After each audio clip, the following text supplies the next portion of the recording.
Women who live together. Does society make it tougher? We'll find out when we talk to four lesbians. In Hollywood, people still like to call loud ideas bold. Spaceships, body swapping. But American television back then had an even harder bias to shake. It only liked youth. In a world like that, putting four middle-aged women right at the center of a primetime sitcom was the part that was truly daring. And then, The Golden Girls became a hit. It charmed even Queen Elizabeth. It came with behind-the-scenes secrets strong enough to rattle Hollywood, and little details so tiny fans could watch for years and still miss them. So today, I do not want to just bring up The Golden Girls as a classic sitcom. I want to open it up in a slightly more interesting way, through the strangest facts hanging around this show. Because a work of art never really dies all the way. As long as people still sit down and talk about why it was special, it is still alive. Are you ready to uncover secret number 20 yet? Number 20. Queen Elizabeth loved the Golden Girls so much, she invited them straight onto a royal stage. Four women from a kitchen in Miami somehow ending up on a royal stage in Britain. Just hearing that already sounds weird. Because the Golden Girls was not exactly born for rooms packed with ceremony like that. It was a kitchen table kind of show. Cheesecake, little cutting remarks that landed sharp as paper cuts. It was very American, very lived in. And it did not seem like the kind of thing that would just glide right into the London Palladium. And yet, in 1988, Bea Arthur, Betty White, Rue McClanahan, and Estelle Getty really did appear at the Royal Variety performance.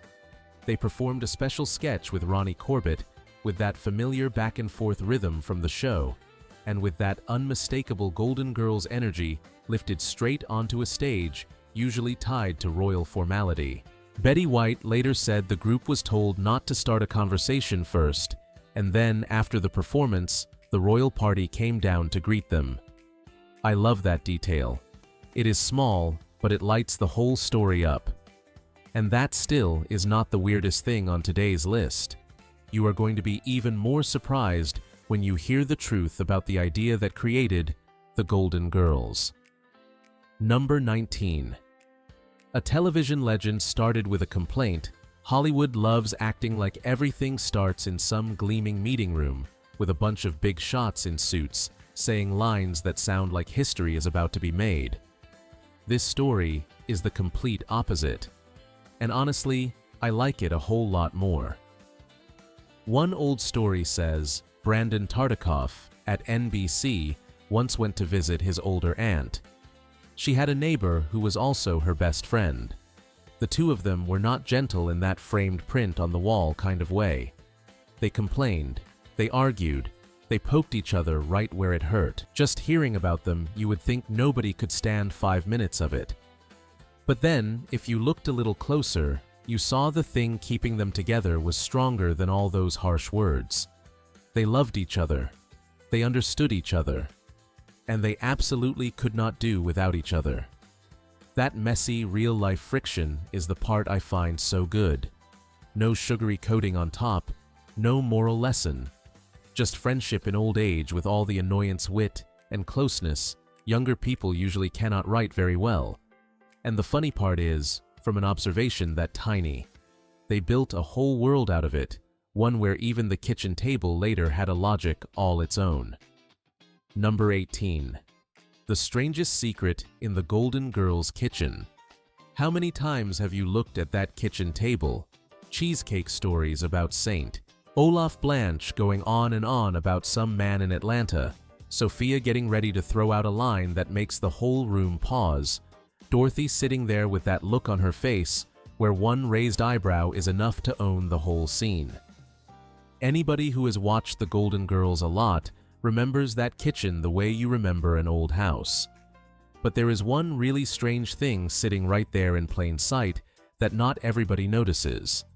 That table almost always has only 3 chairs. 4 women live in the house. 3 chairs. No, Miami does not have some special kind of math. It was a filming trick. They did not want to cram all 4 women together, like people waiting at a bus stop. and they definitely did not want anybody turning her back to the camera. So 3 chairs became the cleanest solution. That is what I love about sitcoms from back then. It all looks natural, but everything was measured down to the inch. Even one missing chair had a reason. And speaking of things that had to be adjusted really carefully so they looked right on camera, this house had another secret that was even more upside down. Number 17. Estelle Getty got a facelift while the whole show was trying to make her look older. Just think about it. Every day the makeup department walked onto that set with exactly one job: make Estelle Getty look old enough for the audience to believe Sophia was the oldest person in the house. That job was already backwards because in real life, Getty was younger than Bea Arthur. Then somewhere between season 1 and season 2, Getty went and got a facelift. At that point, I honestly feel bad for the makeup department. They were trying to push her toward 80 while real life was pulling her the other way. That is where the whole thing gets so ironic. The audience sitting at home is not thinking about foundation wigs or how many layers of makeup have to be built up. The audience just sees Sophia. They see her walk in and the room changes rhythm. They hear her say one line and the whole scene leans toward her. The screen always makes everything feel effortless, but to keep that illusion alive, the people behind the scenes have to do things that sound almost ridiculous. Number 16. The most famous dessert on the show was the one thing Bea Arthur could not stand. The Golden Girls ate more than 100 cheesecakes over 7 years. Oh my Bea God. Arthur did Blanche, not what's like wrong? cheesecake. Here we are in the That middle part of a alone crisis, is already and there's funny, no cheesecake. especially for somebody like me who has always had a soft spot for cheesecake. In that house, anytime something happened, the cake came out. It almost turned into a ritual, like these 4 women could not work through anything unless there was a plate and a slice of cheesecake sitting on the table. So hearing that bakeries all across America even sent cheesecakes to the set does not sound strange at all. This show did not just put cake on camera. It turned cheesecake into part of American television memory. But here is the interesting part. Dorothy loved that cake for years, while Bea Arthur in real life probably just wanted those things out of her sight. Pretty weird. And speaking of things that did not stay on the set, the next person took it way further. She brought the character's whole wardrobe home. Number 15. Rue McClanahan put the right to keep all of Blanche's clothes straight into her contract. A lot of actors finish a role and take home one thing as a souvenir. A ring, a pair of shoes, maybe a beautiful dress at most. Rue McClanahan did not stop there. She put it right into her contract that she got to keep all of Blanche's custom-made clothes. The second I heard that, I had to laugh. And really, she was completely right. Blanche was not just in the dialogue or in that voice sweet as syrup. Blanche lived in every outfit that walked into a room and stole every eye in it. Silk lace color, the cut, the way it hugged just enough for everybody to understand. This woman wanted to be seen and knew exactly how attractive she was. Rue McClanahan understood that. She did not just play Blanche. She knew exactly which part of Blanche was worth taking home. So, after years, Blanche's clothes filled Rue's apartment in Sutton Place, Manhattan, and some sources even say it reached 13 closets. 13 closets. That is not even a souvenir anymore. That is almost a full-scale takeover done in black and white on paper. And to be fair, if anybody deserved to keep that whole world of fabric, it was the woman who made Blanche Devereaux feel that alive. Number 14. Nobody thought 4 older women would turn into a television phenomenon. Looking back now, everybody acts like the Golden Girls was obvious. A television monument. 56. But if you take that idea back to the middle of the 80s, you see how risky it really was. Prime time on a major network, betting on 4 older women. No young heartthrobs, no model family setup, no glossy romantic comedy stuff that was easy to sell. Just 4 women talking about age, loneliness, friendship, romance, the body, and all the little troubles of everyday life. Honestly, that is not the kind of idea the men in the meeting room usually pull close to their chest. Television is always like that. Before something wins, everybody sees the risk. Once it becomes a big hit, people act like they saw it coming from the start. The Golden Girls did not succeed, even though it was unusual. It succeeded because it was unusual. And of course, a show born from a gamble like that was never going to have a smooth road, even when it came to finding the right person to stand at the center of it. Number 13. Elaine Stritch walked into the audition and almost sent Dorothy in a whole different direction. Just thinking about Dorothy not being Bea Arthur already feels hard to believe, but I am not making that up. It almost happened. Elaine Stritch walked into the audition for Dorothy, and if you know what Stritch was like, then you already know the room must have changed the second she came in. She was not the kind of person who walked in and politely read every line exactly as written. She improvised new lines. Then she let a curse word slip out.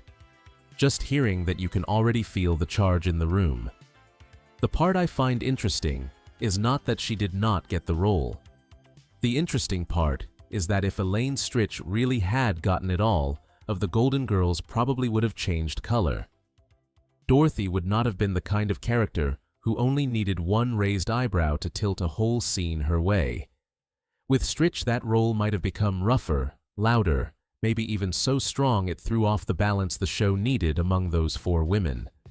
So sometimes a failed audition turns out to be good news for the history of television. Elaine Stritch was not any less talented. She just simply was not the right fit. Number 12. Dorothy's strange earrings were actually all clip-ons. You remember Dorothy's earrings, right? They stood out sometimes, almost like a statement about everything going on in that kitchen. One look at them, and you knew it was Dorothy. But there is one detail most viewers never caught. Bea Arthur did not have pierced ears. So all those very Dorothy earrings were clip-ons. And by the end of the day, they made her ears go numb and ache pretty badly. And to be fair, those earrings were kind of like Dorothy too. A little stubborn, a little hard to deal with. But once they were in the right place, you could not mistake them for anybody else. And really, that was only the striking part on the outside. The thing that made this show truly different was what it dared to put right there on the screen. Number 11. The Golden Girls put gay characters and HIV on television very early. There is one thing about the Golden Girls that I still genuinely admire. At a time when a lot of other shows were still going around the subject, still dodging it, still acting like those people did not exist. This series brought them right into the middle of the story. Right there in the pilot, there was Coco, an openly gay male character. Then later, there was Clayton Blanche's brother, one of Dorothy's old lesbian friends, and an episode about HIV, when Rose got scared because of a blood transfusion years earlier. This show did not just touch those subjects and move on. It came back to them over and over, and every time it talked about them, like it was talking about real life. So when the LGBT community loves this show that much, I do not find that surprising at all. This series earned that love. It was smart enough to understand that real life is much bigger than what television back then usually allowed on screen. And that is kind of funny too, a set bold enough to touch huge issues. Like that was still full of tiny stories that felt so human, so goofy, and so lovable. Number 10. Rue McClanahan used to doze off all over the Golden Girls set. Rue McClanahan had a behind-the-scenes habit that was so funny. The more you think about it, the more it feels like only this set could have produced it. She could nod off just about anywhere. Give her a few quiet minutes between scenes, a soft chair, a less noisy corner, and Rue could be out for a quick nap. Maybe the more interesting part is the contrast itself. That woman was Blanche Devereaux, the character who walked into a room looking like she had never wasted a single minute of her life. Blanche was always ready for a new flirtation, a new remark, an old story retold in a way that somehow sounded even more interesting than the last time. On screen, she lived with the kind of energy that almost never seemed to run out. Then the camera shut off, and the woman who created Blanche just wanted to find a quiet spot and close her eyes for a few minutes. Number 9. The legendary Golden Girls kitchen was actually reused. Try answering this question for me real quick. Was the most famous kitchen in the Golden Girls built specifically for this show? The answer is no. That kitchen was already there. It was actually a set brought over from the sitcom It Takes Two, then redone to get the exact feel of the Golden Girls. Viewers remember that place like it was born alongside Dorothy, Blanche, Rose, and Sophia. But no, sets could do that back then, and do it very well. They would take something that already existed, redo the decor, adjust the lighting, even change the whole feeling outside the window, and suddenly that old kitchen carried the smell of Florida. That is the part I have always loved about television from that era. Number 8. The bedrooms of the 4 Golden Girls told you everything about who they were. Some shows use dialogue to tell you who a character is. The Golden Girls did something a whole lot more subtle. You could walk into each woman's bedroom and already understand most of who she was. Blanche's room had that soft upscale look, a little like a hotel room, and fully aware that it was supposed to be seductive. Dorothy's was completely different. Her room had order books and the feeling of a woman who did not need to make noise to make people pay attention. Sophia's was neater, smaller, and not flashy. A room with manners practical and not wasting space on useless things. Rose's was the one I always found the most interesting. Clouds on the wallpaper, a chaise by the window. The whole room felt like it was floating half an inch above the floor. That sounds very Rose. Number 7. The Golden Girls almost started out as a show with 5 people living together. When people talk about the Golden Girls, they immediately think of 4 women under one roof. Dorothy, Blanche, Rose, Sophia. That quartet now feels almost untouchable, like the show had to be that way from the very beginning. But the pilot revealed a totally different path. Back then, the house also had Coco the cook and housekeeper, a male character who was openly gay. Then, Coco disappeared after the pilot. And to be fair, that was a huge decision. It was not just cutting a side character to simplify things. It was moving the whole center of the series. Once Coco was gone, that house belonged to the 4 of them. All the attention went to Dorothy, Blanche, Rose, and especially Sophia. That is why the structure we remember today feels so sharp, so concentrated, and so hard to confuse with any other sitcom. But here is the part I want to ask you about. If Coco had stayed, would the show have been interesting in a different way? Or was letting those 4 women completely take over that space the real stroke of genius? I lean toward the version history kept, but I still get why people are curious about that closed door. And once Sophia became completely irreplaceable, the set also started having to deal with things around Estelle Getty that were not simple at all. Number 6. Behind Estelle Getty's forgotten lines was a sadder story than people realized. Estelle Getty truly had a hard time remembering lines on set. At the time, not everybody around her fully understood what was going on. Some people thought it was just ordinary pressure. Some thought she simply was not keeping up with the production. It was only later that the story got looked at again as part of a much more serious struggle involving memory and health.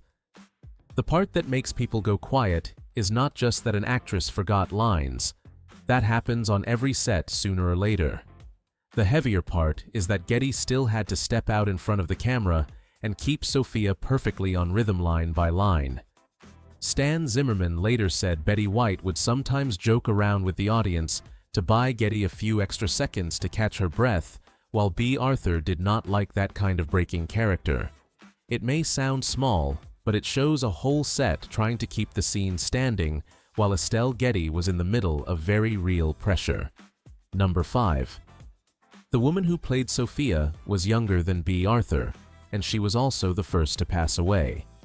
Estelle Getty played the oldest character in the house. In real life, she was 1 year younger than Bea Arthur. That is one of the strangest contradictions in the Golden Girls. People looked at Sophia and never doubted it.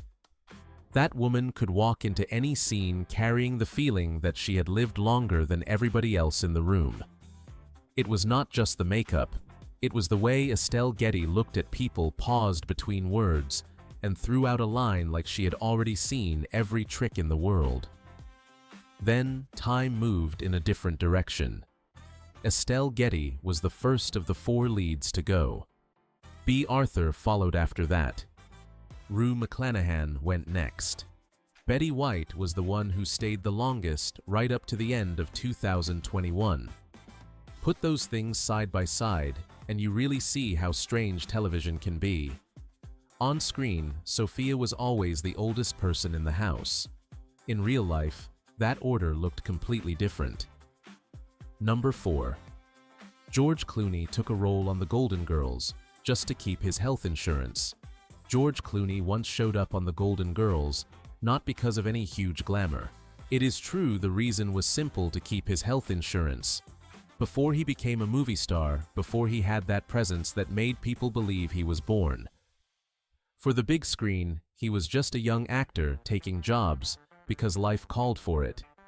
And during one short stretch of that life, he passed through the house of Dorothy, Blanche, Rose, and Sophia. He did not walk in there to make history.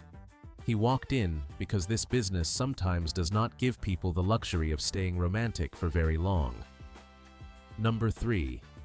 The Golden Girls was once used as a bargaining chip between NBC-CBS and ABC. The Golden Girls originally aired on NBC, but in the early 1990s, during tension over the license fee for each episode, there was a real chance Touchstone might shop the show around to another network. Put simply, a sitcom viewers treated like family was at one point placed on the table like an asset being priced out. What makes that feel cold is not the number itself. It is the contrast. On screen, you had the kitchen, the cheesecake, the 4 women who had become part of American television memory. In real life, the show still had to go through the exact logic Hollywood has never let go of: if something has value, it will be negotiated. To viewers, it was a familiar home. To the people sitting at the bargaining table, it was a very valuable property, and maybe that is the most memorable part. No matter how warm the Golden Girls felt, it still did not stand outside the cold, unforgiving calculations of the television business. But after everything, the thing that kept this show standing in the audience's memory was not NBC, CBS, or ABC. It was still those 4 women in that kitchen. They were the one thing nobody could really replace. Number 2, all 4 Golden Girls won Emmys, and that is incredibly rare. A sitcom having 1 Emmy winner is already impressive. The Golden Girls did not stop there. Betty White and Estelle Getty each got 7 nominations. Bea Arthur and Rue McClanahan got 4 each. But the nicest number is not about who got more than who. The thing that matters is that all 4 women in that house won an Emmy at some point. For an ensemble cast, that is rare enough that just hearing it tells you this was not some ordinary group of 4. And honestly, that fits the Golden Girls perfectly. This show never lived off one star dragging the rest behind her. It lived off 4 rhythms that were completely different, and nobody got overshadowed. Betty White brought innocence. Bea Arthur was precise and careful. Rue McClanahan was soft, flirtatious, and so effortlessly charming that the temperature changed the second she stepped into frame. And Estelle Getty turned Sophia into this tiny weapon of a woman who was more dangerous, faster, and cleaner than anybody else. 4 acting styles, 4 colors, and not a weak link anywhere. That is the part that always impresses me about this show. Not just that it was famous, but that it was genuinely strong from the inside out.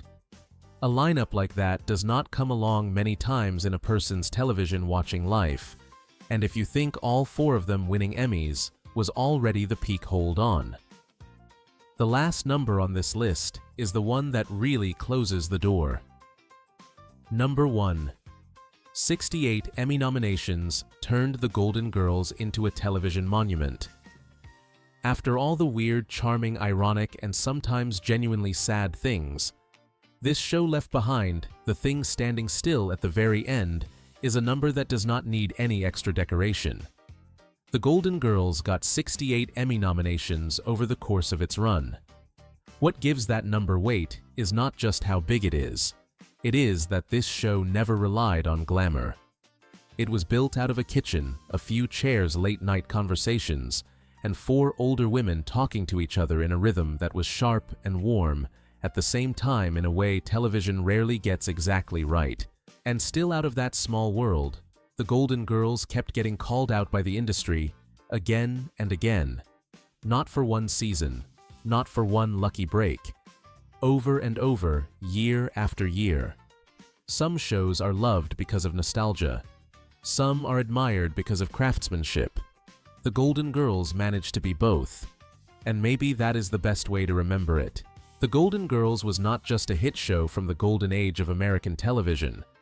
It was one of those rare times the screen dared to put middle-aged women right at the center of the story, then gave them everything film and television usually save for younger people: humor, charm, bitterness, tenderness, pride, and even the right to be complicated. Maybe that is why I am still so crazy about this show. Not because it was for anybody in particular, but because it is so good, it does not belong to any one audience anymore. I am a man, and even I still got pulled in by the charm, the rhythm, and the way those 4 women could sit in one small kitchen and say things that felt much bigger than that kitchen. If the Golden Girls is tied to a memory of your own, I really would love to hear that story down in the comments. If you like these trips back to Hollywood at its very best, do not forget to subscribe to the channel and come along with me.